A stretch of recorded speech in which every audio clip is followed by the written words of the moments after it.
And welcome back to the second hour of Focal Point on AFR Talk. Number to call if you'd like to join our conversation today is 888-589-8840. And Rob, let's just jump right into these Bobby Jindal sound bites. Jeff teased you with these in the intro to the second hour. Bobby Jindal gave a speech at the Ronald Reagan Library out in California. Great speech, great speech on religious liberty. And I've grabbed 4 sound bites out of Jindal's speech about religious liberty. It's very, very important. If you don't hear anything from this program today, listen to what Bobby Jindal has to say about the war on religious liberty. And he's very circumspect here. But clearly what he's talking about is the war that Barack Obama is waging on religious liberty in the United States of America. And Jindal is well aware of the enormous consequences of this war. If this war is successful, if President Obama can win his war against Christ, against Christianity, and against religious liberty, he will have completed his task of fundamentally transforming this country. Here's clip 1. Let's listen. Today, the American people are, whether we know it or not, mired in a silent war.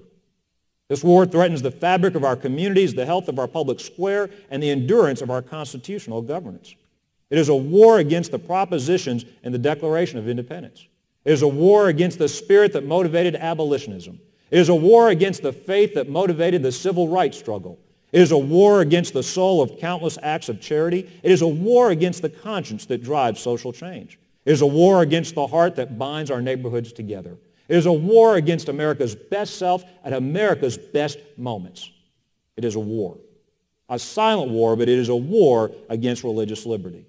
This war is waged in our courts and in the halls of political power. It is pursued with grim and relentless determination by a group of like-minded elites determined to transform the country from a land sustained by faith into a land where faith is silenced, privatized, and circumscribed. Their vision of America is not the vision of the founding. It's not even the vision of our nation 10 years ago. It is a vision in which an individual's devotion to Almighty God is accorded as much respect as a casual hobby and with about as many rights and protections. So Bobby Jindal correctly saying, look, this war against religious liberty is a war against America, because he talks about how fundamental religious liberty is to every element of our cultural life, whether it's our communities, our personal lives, whether it's consistent with the vision of the Founding Fathers. All of that is wrapped up in this war that President Obama is waging against the person of Jesus Christ. Here is clip number 2, and notice the distinction that Jindal makes between freedom of worship, which is what President Obama wants you to think about, and the free exercise of religion, which the Constitution guarantees. Citizenship. This war on religious liberty, on your freedom to exercise your religion, on your freedom to associate, on your freedom of expression, is only going to continue. It's going to continue because of an idea, a wrong-headed concept, which President Obama apparently believes. That religious freedom means you have the freedom to worship, and that's all. And this misbegotten, un-American conception of religious liberty, your rights begin and end in the pew. For those of us who believe in the Great Commission, we know how silly this view is. The President suggests the right to worship and the right to evangelize and freely practice our faiths are the same thing. They are not. They are not what the First Amendment clearly protects. The freedom to practice our faiths and protect our consciences, even if those activities don't happen to occur inside the 4 walls of a church building. We have the right to practice our faiths. We have the right to protect our consciences no matter where we happen. So that's Bobby Jindal, no matter where we happen to be, because the Constitution guarantees not freedom of worship, which is what President Obama wants us to think, that all it does is protect what you do in your church building between 11 and noon on Sundays. That's what President Obama means by freedom of worship. That is not what is in the Constitution. Freedom of worship is included, but what the Constitution protects is the free exercise of religion. Not just what you do between 11 and noon on Sundays, but what you do 168 hours a week. That's what the founders protected. That's what's in the First Amendment, not the shrunken, shriveled version that President Obama wants you to think it means. Now, and you'll notice that Bobby Jindal, he's aware of the Great Commission. Did you catch that? That our responsibility is the Great Commission. I'll talk about this in more length another time, but I believe that's God's calling on this country. God's calling on the United States of America is to fulfill the Great Commission. We cannot do that unless the precious right of religious liberty is protected in this land. Let's go to clip number 3. And what I want you to catch, you get to the end of this soundbite where Bobby Jindal believes the solution to this problem lies, and he's exactly right. President Obama's limited view of religious freedom led to his administration arguing that people of faith can't even choose their ministers. It's what led the administration to force believers to stop running their businesses according to their beliefs.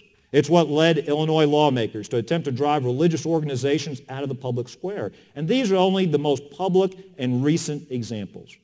These battles over religious liberty will play out in the future from everything from public licensing to regulatory battles to divorce proceedings. So what can we do about this? What can be done about this? What course can we pursue to end this silent war on people of faith? How can we push back against challenges to our religious freedom which first brought the pilgrims to our shores in the first place? I believe, as in so many of the answers facing our nation, that the answer lies and begins with our states. Governors and state legislators across the country must now embark on a nationwide effort at the state level to protect the rights of believers of all faiths. So Bobby Jindal correctly saying the solution lies at the state level. This is something I've been saying for some time.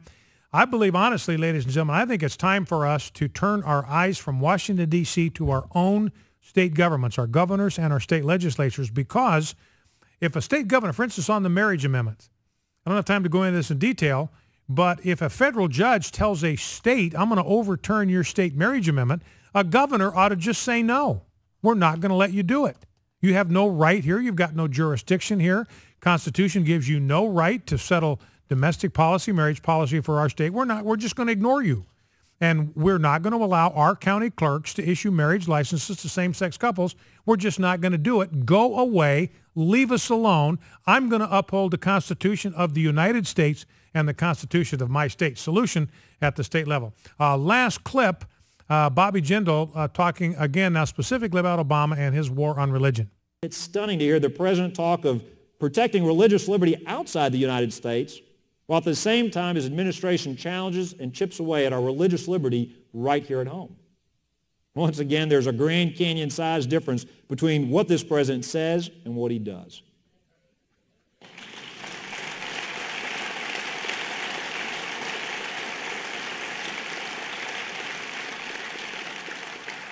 Here's what the president said a week ago at the prayer breakfast that morning, no doubt playing to his audience, and I quote, "History shows that nations that uphold the rights of their people, including the freedom of religion, are ultimately more just and more peaceful and more successful."